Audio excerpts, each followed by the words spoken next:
Olá, bonito, tudo bem com você? Você já se sentiu angustiado em algum momento da sua vida em que precisou fazer uma revisão a respeito da sua trajetória, sobre as ações e atitudes que você tomou até então? É mais ou menos isso que vai acontecer com o poeta Carlos Drummond de Andrade, poeta mineiro, quando ele publica em 1951 o seu livro enigmático chamado Claro Enigma. É sobre este livro que vamos conversar hoje. Vem comigo!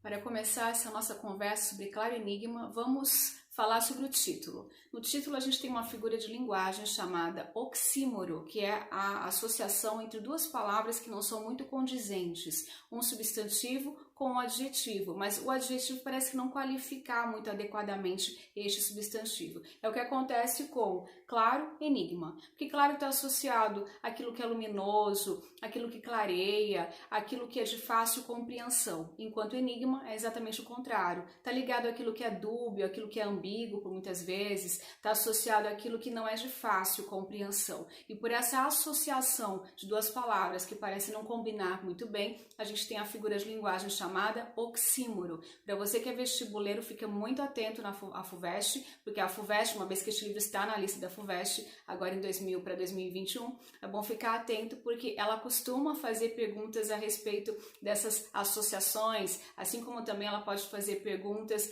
a respeito da dedicatória ou a respeito da epígrafe utilizada no livro. Então são detalhes que parecem que não são muito relevantes, mas é bom a gente sempre ficar atento.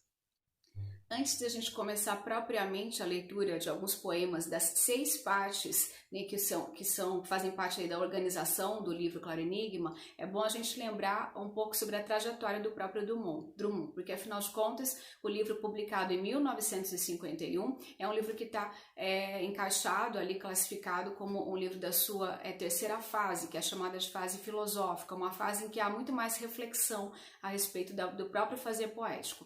Mas antes dessa fase, há 2 outras importantes e que são necessárias de terem sido lidas, pelo menos alguns poemas terem sido lidos, para que se consiga ter uma compreensão da produção anterior à fase reflexiva, para que Claro Enigma fique um pouco mais fácil de ser compreendido. A primeira fase dele é chamada de fase Ghost, que é uma fase que pega mais ou menos ali a década de 1930, embora Drummond tenha nascido em Itabira e tenha morado uma boa parte da vida em Itabira, se muda posteriormente para o Rio de Janeiro, nessa fase ele tem alguma ligação com a produção literária da primeira geração modernista. Então tem as características que se aproximam muito nessa fase Ghost da produção de autores como Oswald de Andrade, Mário de Andrade, até o próprio Manuel Bandeira. Então são poemas que são poemas sintéticos, sempre curtinhos, poemas que têm um tom de humor, poemas que têm um pouco de ironia, poemas que vão tratar muitas vezes da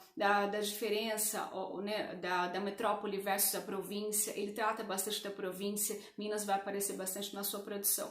Essa é a primeira fase em que, normalmente, a crítica diz que é a fase em que o eu lírico, né, a voz dentro da poesia, o eu lírico, ele se considera maior que o mundo. Então parece que é uma questão muito mais voltada para o indivíduo nessa produção. Mas cuidado, porque a produção do Drummond, mesmo quando ela está mais associada à questão do indivíduo, voltado para as questões individuais, ela ainda tem uma certa associação com a questão social, que tem a ver com a sua segunda fase, que é chamada propriamente de fase social, que é uma fase que pega de 40 a 45, em que o contexto histórico é um contexto associado com a ditadura do período da Era Vargas aqui no Brasil, tem a ver com a Segunda Guerra Mundial, tem a ver então com a questão do fascismo no mundo. Então é uma voz lírica na segunda fase de 40 a 45, em que 2 livros são muito importantes, Sentimento do Mundo e A Rosa do Povo, publicada inclusive em 1945. Esses 2 livros são bastante representativos e essa voz lírica presente nesses livros é uma voz que está sempre em favor da justiça social, é uma voz que clama pela paz mundial, uma voz que clama para que haja uma paz entre os homens. Então a questão do coletivo vai estar muito presente nessa obra, a questão das imagens, né, ou índices que indicam claridade, índices que indicam amanhecer, a aurora, como um símbolo de uma tranquilidade após esse momento de repressão, de opressão e de angústia vivenciado por conta desse contexto sociopolítico. Retomando então, são 3 as fases que nos interessam para entender Claro Enigma. A primeira fase, que é a fase Ghost, mais próxima daquilo que são as características da produção modernista. A segunda fase, que é a fase social. E, finalmente, a terceira fase, que é a fase filosófica ou reflexiva, em que é produzida a obra Claro Enigma. Dentro da primeira fase, que é a fase Ghost, há um poema muito famoso dele, chamado No Meio do Caminho, e que foi inclusive publicado na revista Antropofagia, que é uma revista criada pelo autor modernista Oswald de Andrade, e esse poema criou um alvoroço na época, porque afinal de contas é um poema que rompe com a produção literária tradicional. É um poema que tem uma repetição insistente, em que a voz lírica se descansado, com as retinas fatigadas diante de um evento muito simbólico na vida dele, e esse evento é marcado, esse obstáculo é marcado por uma pedra que está no meio do caminho. E essa repetição feita, né, em vários versos, ela tem um significado importante, uma vez que o verbo repetido é o verbo ter. Ele fala, tinha uma pedra no meio do caminho, e fala isso por 7 vezes. Isso significa que ele vai privilegiar a questão do coloquialismo como elemento central ali dentro desse poema, que é um poema, né, com características tipicamente modernistas. É importante lembrar desse poema, ler esse poema, porque ele vai ter dentro do Claro Enigma, ele é retomado de alguma maneira, inclusive tem um verso de um poema específico que nós iremos ler do Claro Enigma, que faz essa retomada com outro significado, que é um significado que está associado com a proposta da própria obra Claro Enigma. Então, antes de mais nada, vamos ler o No Meio do Caminho, para que a gente possa retomar o significado desta fase Ghost, para depois partirmos finalmente para o entendimento do Claro Enigma. No meio do caminho. No meio do caminho tinha uma pedra no meio do caminho, tinha uma pedra, no meio do caminho tinha uma pedra. Nunca me esquecerei desse acontecimento na vida de minhas retinas tão fatigadas. Nunca me esquecerei que no meio do caminho tinha uma pedra no meio do caminho. No meio do caminho tinha uma pedra.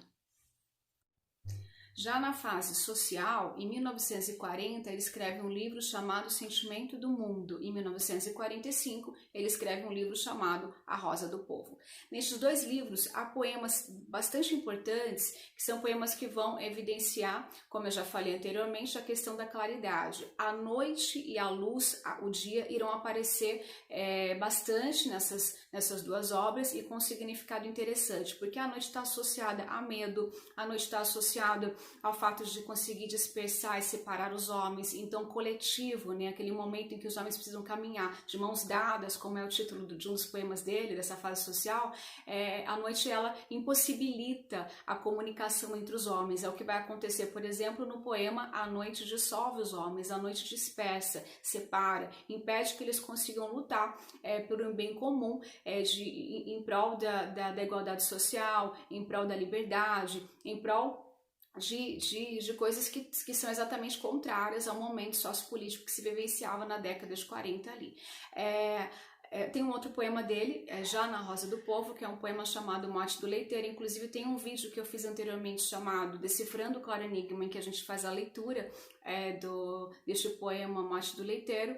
E nesse poema, quando o leiteiro que é assassinado ao longo da leitura, né, ao longo do poema, esse leiteiro, a garrafa de leite dele vai ser quebrada, o sangue, né, porque ele vai levar um tiro, o sangue vai se misturar com o leite, então as cores vermelho e branco vão se misturar e vão formar a cor da aurora, que está, né, tá associado com essa imagem de claridade, com essa imagem de o dia está para chegar, está associado então com uma imagem de uma mudança, uma possibilidade de mudança. Inclusive, nessa fase social, no livro Sentimento do Mundo, na poesia, né, no poema A Noite Dissolve os Homens, há um verso bastante importante, bonito, do Drummond, que é o verso Havemos de Amanhecer, em que ele coloca no coletivo, né, coloca aí na primeira pessoa do plural, como se fosse assim uma necessidade, um momento de que juntos nós possamos conseguir mudar a realidade na qual estamos inseridos. Então a fase social do Drummond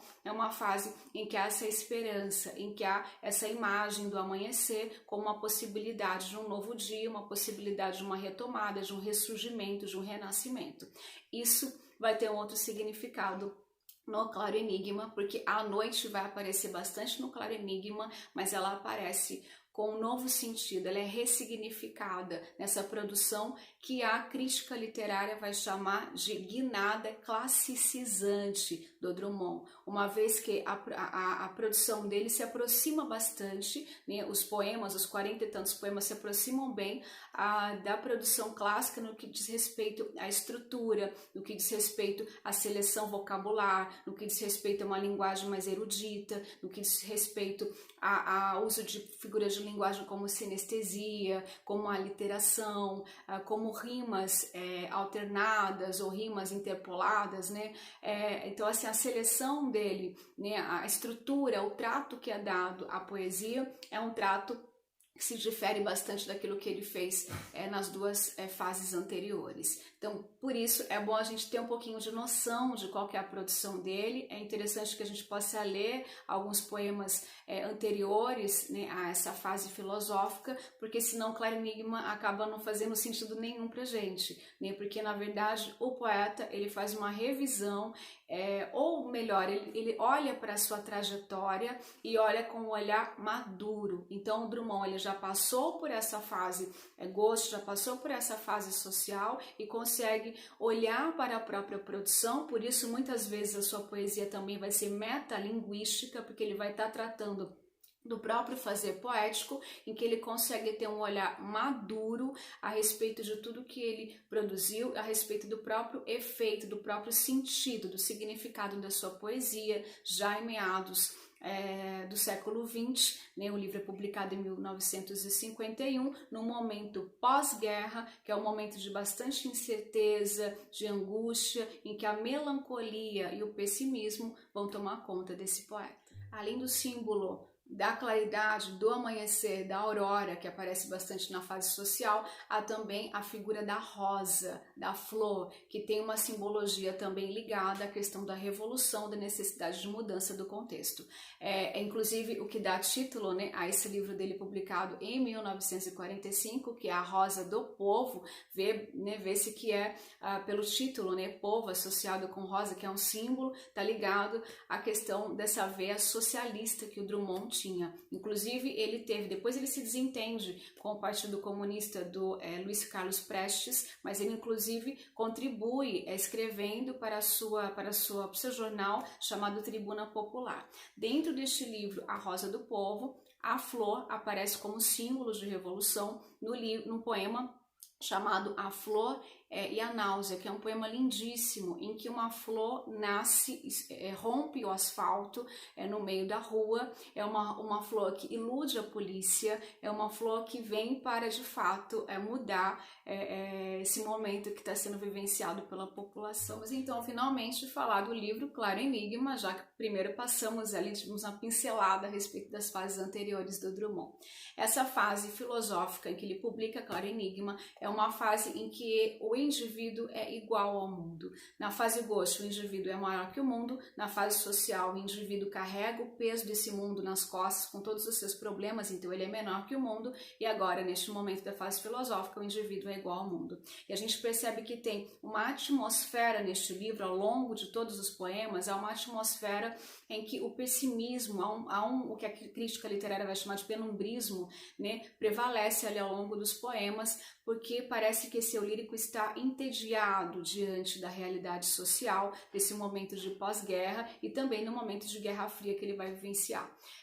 Além dessa questão do tédio, a gente também percebe um conformismo à escuridão. Parece que esse eu lírico não vê mais a escuridão como símbolo de medo, como símbolo de opressão ou de repressão, nem no contexto de autocracia, mas ele vê a escuridão agora com outros olhos. Parece que o eu lírico se integra a essa escuridão. É o que vai acontecer, por exemplo, no poema que abre o livro chamado Dissolução, e é o que a gente vai ver lendo juntos. Dissolução, escurece, e não me seduz tatear sequer uma lâmpada, pois que aprouve ao dia findar, aceito a noite, e com ela aceito que brote uma ordem outra de seres e coisas não figuradas, braços cruzados, vazios de quanto amávamos, mais vasto é o céu, povoações surgem do vácuo, habito alguma? E nem destaco minha pele da confluente escuridão. Um fim unânime concentra-se e pousa no ar, hesitando. E aquele agressivo espírito que o dia carrega consigo já não oprime. Assim, a paz destroçada. Vai durar 1000 anos ou extinguir-se na cor do galo? Esta rosa é definitiva, ainda que pobre. Imaginação falsa demente já te desprezo. E tu, palavra. No mundo perene trânsito, calamo-nos, e sem alma, corpo és suave. Como você viu neste poema, que é um poema muito bonito, mas é um poema que carrega um peso dessa fase reflexiva, em que Drummond olha para a sua produção e que a escuridão, para esse eu lírico, é uma escuridão que vai se fundir com a própria pele.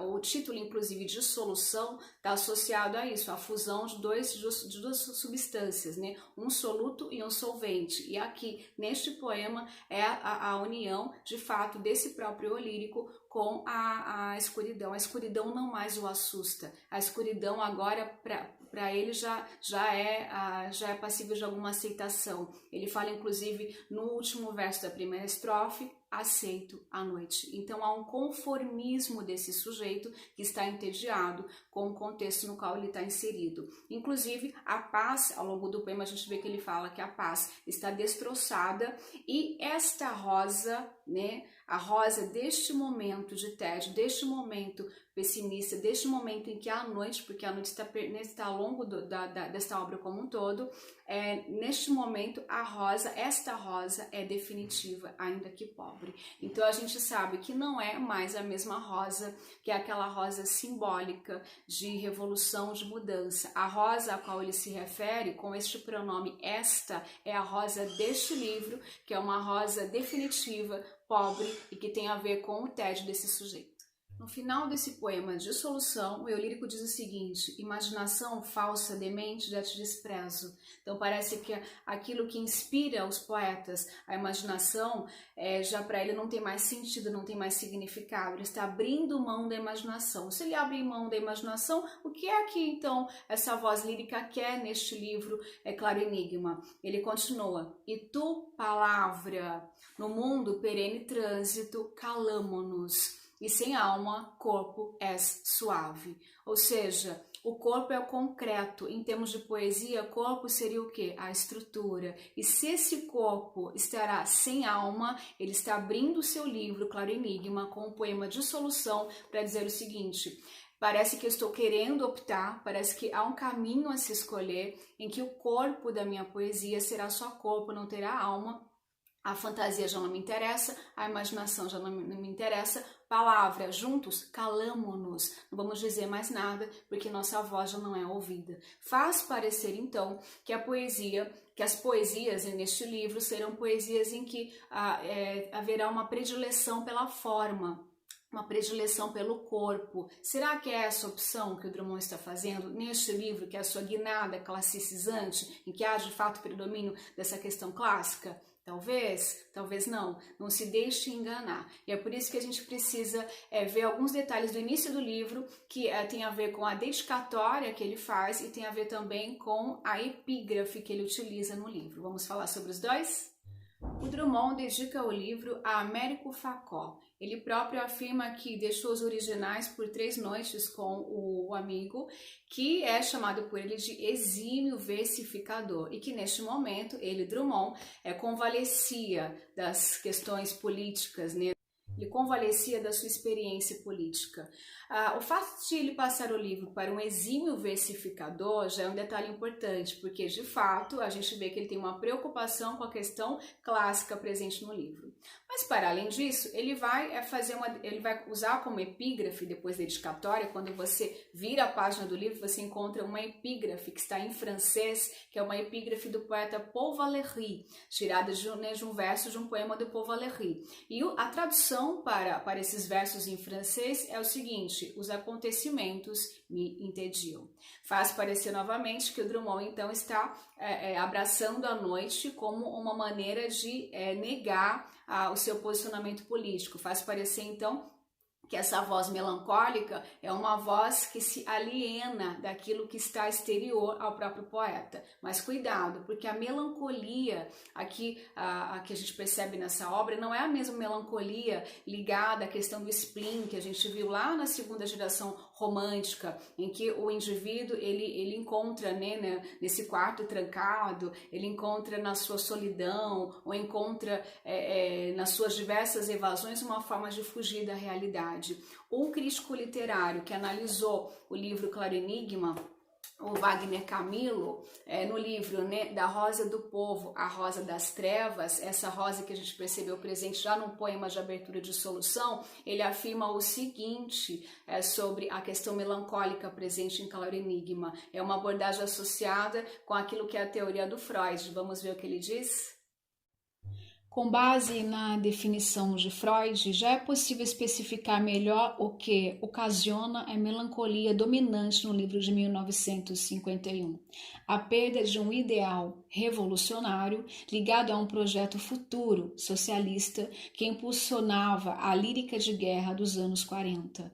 É do luto pela perda desse ideal que se alimentam os versos de Claro Enigma. O próprio modo como Drummond reincide obsessivamente em Claro Enigma na tematização da perda ou frustração da utopia social acalentada em A Rosa do Povo parece ser produto da dificuldade de esquecer, que define, em suma, a condição do melancólico na esteira da interpretação freudiana. Ou seja, não é uma melancolia ligada à evasão romântica. Não parece, então, que o Drummond está de fato desapegado da realidade. A gente tem que ter um pouco de cuidado, então. É, na verdade, uma fase madura em que ele percebe que essa imagem de mudança, que a possibilidade de mudança da realidade, tão marcadas pela figura da rosa, da flor, do amanhecer, da aurora, isso não é mais assim como ele pensava que fosse.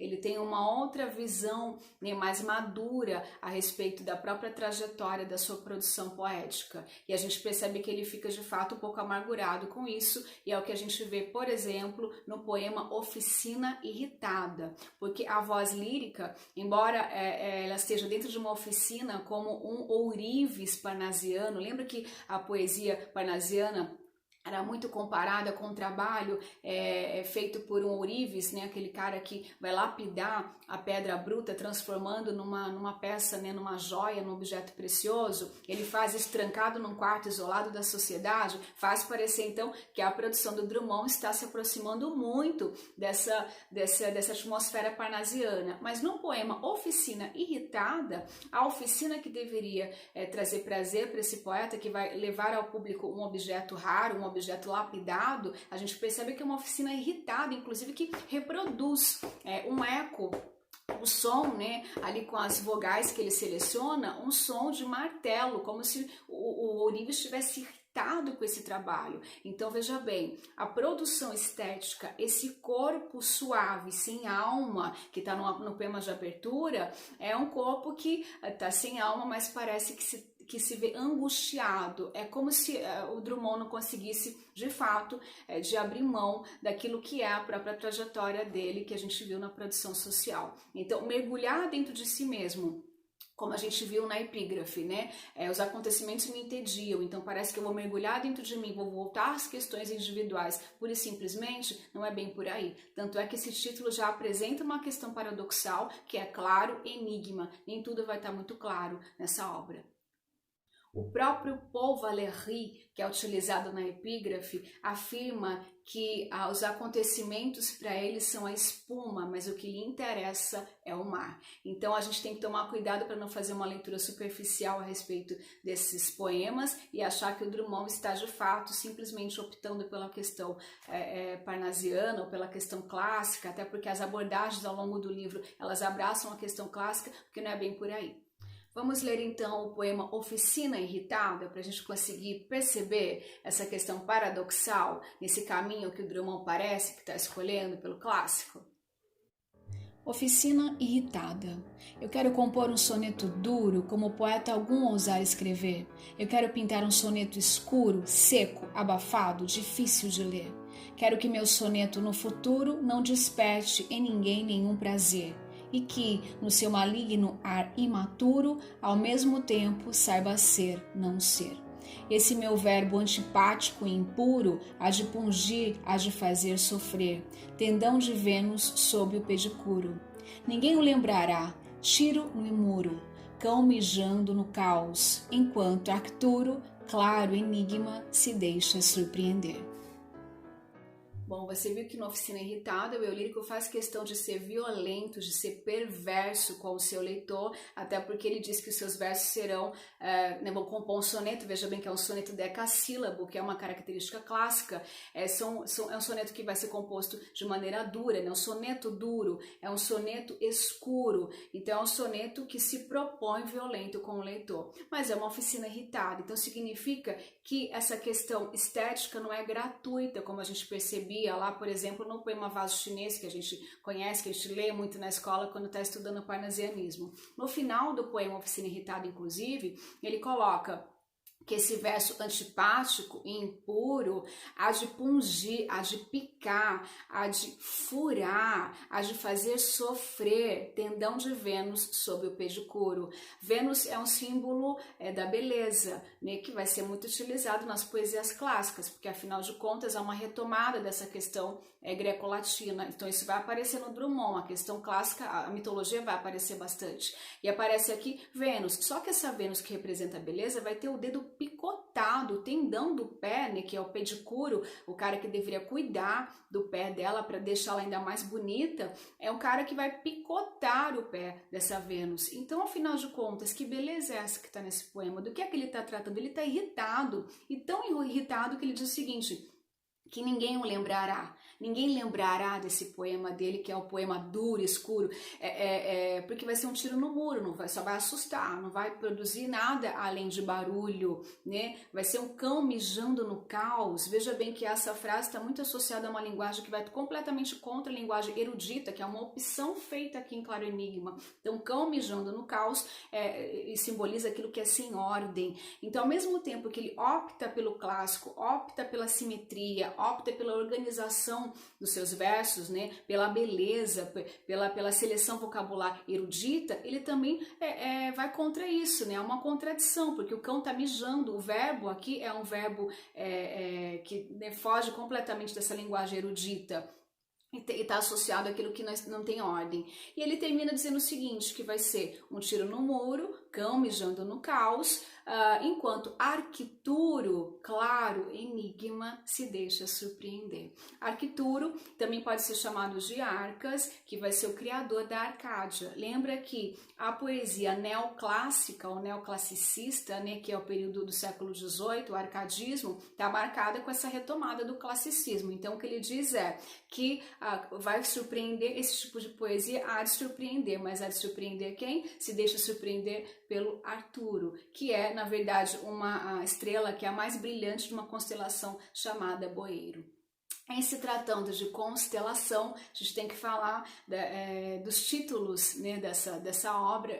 A obra é organizada em 6 partes e a primeira parte está associada à constelação. O nome dessa primeira parte é Entre Lobo e cão. Então veja bem, quando ele seleciona essa expressão, né, entre lobo e cão, ele coloca uma preposição que dá a entender que há um impasse. E à medida que você vai lendo o livro, você percebe que a palavra que marca o claro enigma é impasse, é incerteza, que tem a ver com essa angústia desse homem pós-moderno, do momento pós-guerra, do momento da Guerra Fria.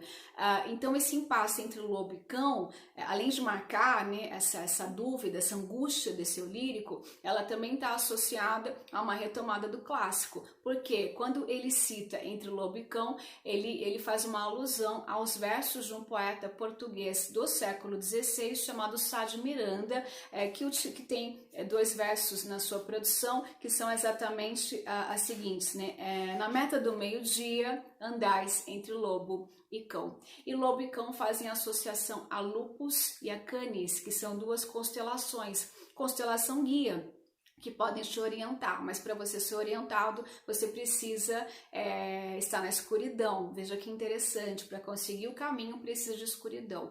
Mas se na meta do meio-dia andais entre lobo e cão, significa que a claridade, ao invés de trazer luz, de iluminar o seu caminho, muito pelo contrário, como está na meta do meio-dia, a luz está sobre a cabeça desse eu lírico, ele vai exatamente conseguir o contrário, porque ele vai se cegar com a claridade. Então veja que essa contradição de claro e escuro, ela aparece inclusive na seleção, na opção de citar o poeta clássico Sá de Miranda, porque o eu lírico se encontra no impasse. Para além disso, o lobo está associado a um animal que é a imagem de um animal que é selvagem, e o cão está associado à imagem de um animal que é domesticado.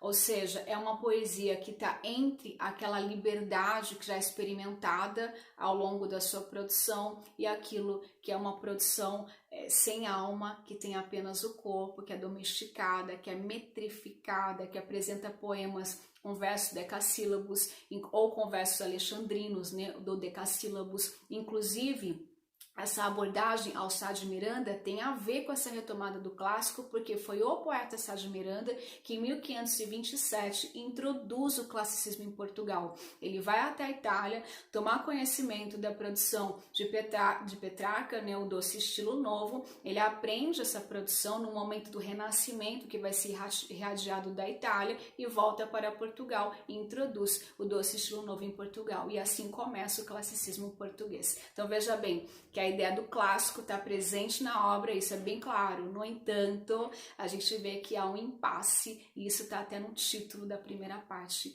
do livro. Para além dessa primeira parte, que é a mais extensa, são 18 poemas, a gente também tem as outras 5 sobre as quais podemos falar aqui rapidamente, sinteticamente, para conseguir compreender qual que é a pegada de cada uma dessas partes. Vamos lá? O professor Maurício Soares da Silva Filho afirma que a divisão do livro em 6 diferentes partes contribui para a compreensão de um percurso desenvolvido pelo eu lírico com base na percepção de um novo impasse com a chegada da noite, mais uma vez, metáfora recorrente do livro que se expressa logo no título da primeira parte, Entre o Lobo e o Cão. Na segunda parte, Notícias Amorosas, acontece a retomada do amor, aqui marcado muitas vezes por secura e tristeza, além de contaminado pela ironia. Na terceira, O Menino e os Homens, há a saudação a velhos amigos, como o poeta Mário Quintana e o já falecido Mário de Andrade, além da homenagem ao recém-nascido neto Pedro.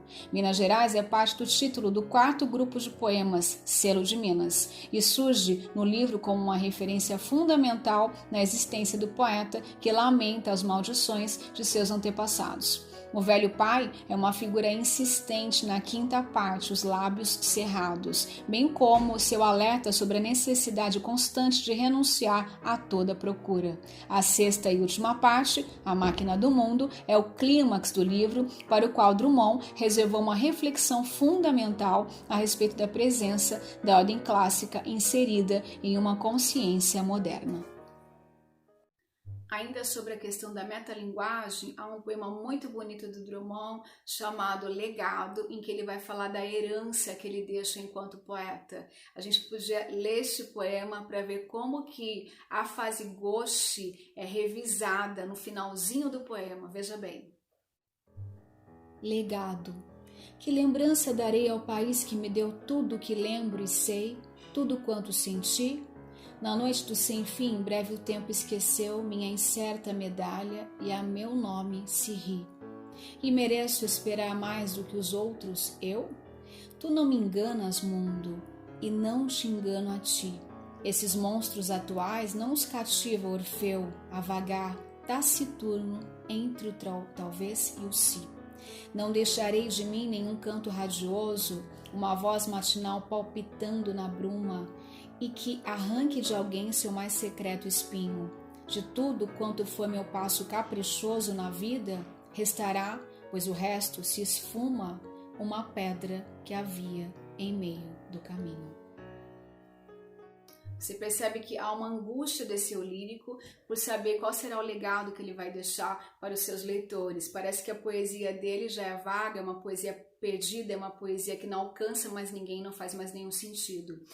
Tanto é que ele cita o Orfeu, né, que é um símbolo da mitologia, um poeta mais talentoso, em que os animais selvagens paravam para poder ouvir as suas poesias. No final, né, nessa decisão, né, marcada, nessa indecisão, na verdade, nesse impasse marcado pelas palavras talvez e se, a gente vê no final, no último verso, que ele afirma que o legado que ficará, porque afinal de contas o resto da sua produção se esfuma, então o legado que ficará, a herança que ele deixará é uma pedra que havia em meio do caminho. A gente vê a opção pelo clássico, porque afinal de contas ele troca o verbo ter, repetido 7 vezes no meio do caminho tinha uma pedra, ele troca pelo verbo haver, que é um verbo mais formal. Então a gente vê, inclusive ele coloca o verso como um todo, é um verso já com uma construção bem mais formalizada, muito pouco coloquial, nada coloquial na verdade, uma pedra que havia em meio do caminho. Então a gente percebe que a poesia dele parece que não é mais capaz de aliviar a dor de ninguém, né? Parece que a poesia dele não alcança mais ninguém, então o que fica de legado é a questão clássica. Faz parecer. Cuidado, porque talvez não seja exatamente isso. A gente tem que fazer um mergulho mais profundo nesse livro para conseguir entender as questões que estão por trás desse grande enigma que dá título à própria obra, né? Claro, enigma.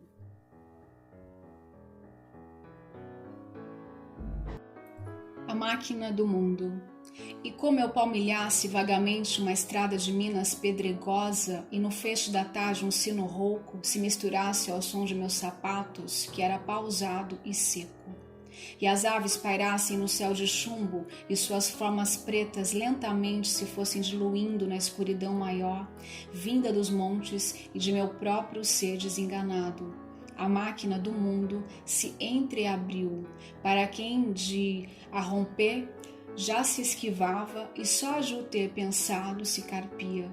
Abriu-se majestosa e circunspecta, sem emitir um som que fosse impuro nem um clarão maior que o tolerável, pelas pupilas gastas na inspeção contínua e dolorosa do deserto, e pela mente exausta de mentar.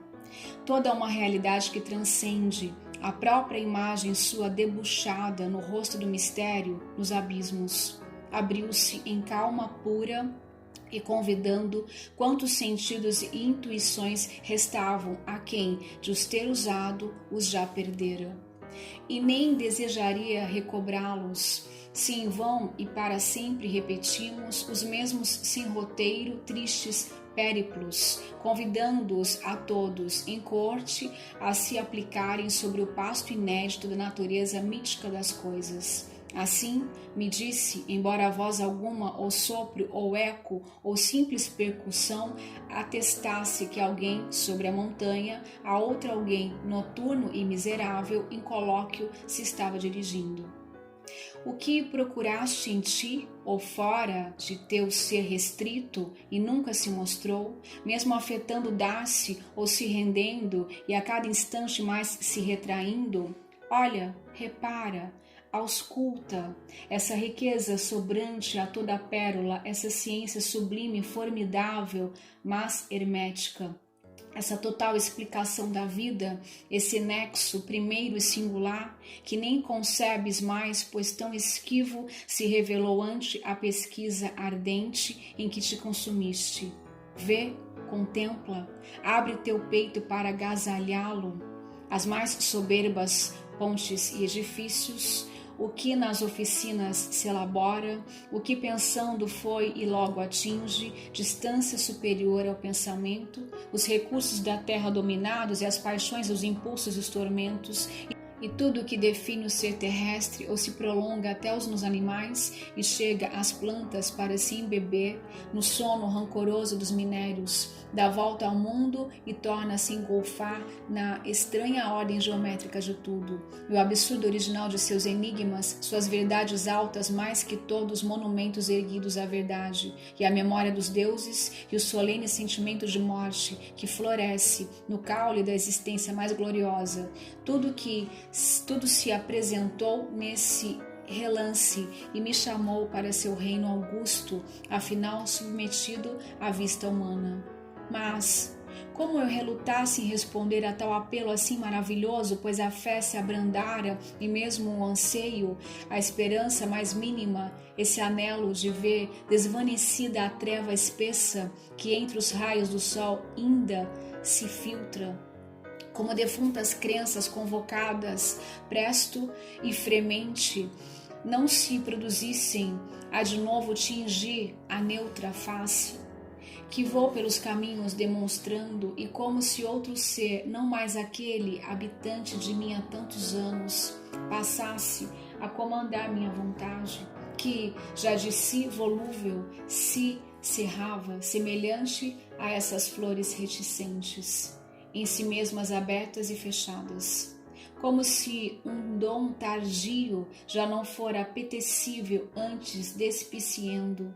Baixei os olhos, incurioso, laço, desdenhando colher a coisa aberta que se abria gratuita a meu engenho. A treva mais estrita já pousara sobre a estrada de Minas pedregosa, e a máquina do mundo, repelida, se foi miudamente recompondo, enquanto eu, avaliando o que perdera, seguia vagaroso de mãos pensas. O crítico Alcides Vilaça organiza este poema em 6 partes. A primeira parte é o encontro do eu lírico numa estrada mineira, o encontro dele no meio do caminho. O poema é organizado em 96 versos decassílabos, todos feitos em tercetos. Isso faz, de certa maneira, uma alusão à obra do Dante Alighieri, que se encontra no meio do caminho.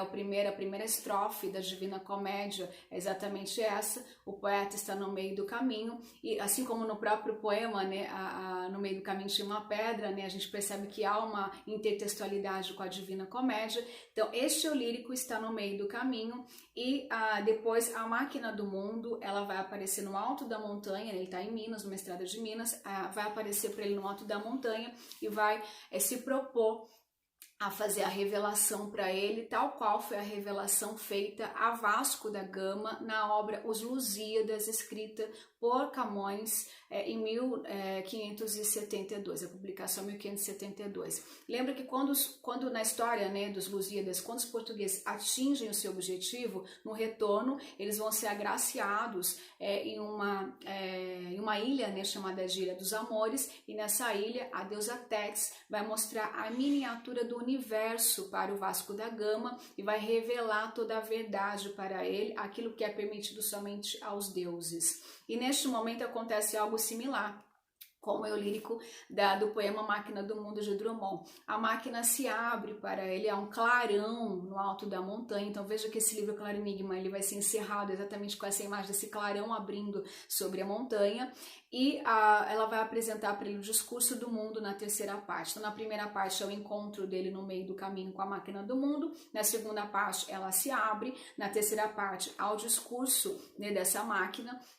A máquina trata da vã procura do eu lírico, Então ela diz que ela trouxe para ele a verdade, é um momento de revelação para que essa vã procura se finde. E aí a quarta parte é o momento da epifania do universo, em que tudo será revelado, a possibilidade de revelação, na verdade, a revelação do movimento dos universos feito pelos reinos naturais, animal, vegetal, etc., mineral.